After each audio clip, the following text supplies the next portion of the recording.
Почитувани граѓани, карактерот на еден народ се цени според неговото однесување во пресвртни историски периоди.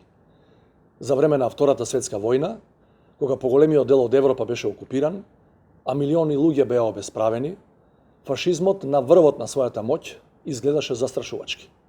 Токму во тие мрачни времиња, македонските граѓани имаа храброст да се соочат со најголемото зло на 20. век.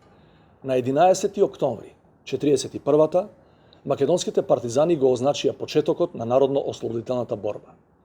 Станавме дел од антифашистичката коалиција и заедно со останатите праведници ја избравме вистинската страна на историјата. Борбата предводена од партизаните беше општо народна и надидеолошка.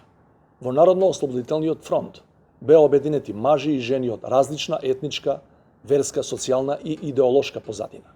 Македонци, албанци, турци, власи, срби, роми, бошњаци, христијани, муслимани, евреи, атеисти.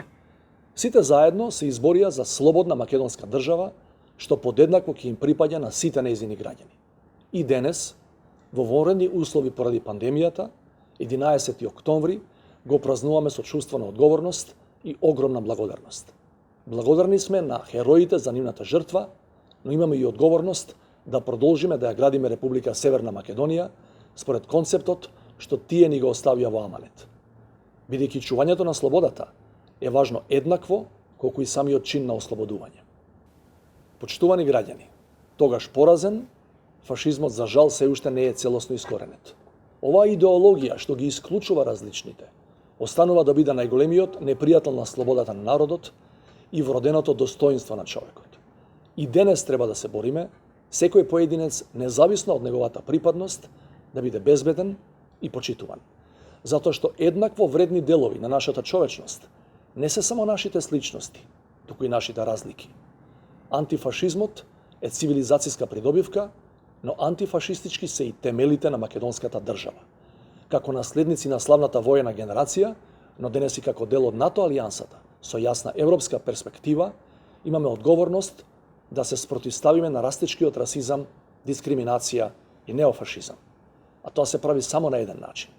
Со градење на демократска држава во која граѓаните се еднакви пред законот и нема недопирливи за правдата. Затоа е нужно, час поскоро, да се помириме и обединиме во изградбата на солидарно општество во кој ќе се почитува правото на достоинствен живот на секој македонски граѓанин. Со тоа ќе го дадеме нашиот придонес кон прогресивното глобално движење за човекови права и слободи, за социјална правда и еднаквост. Нека ни е честит денот на народното востание.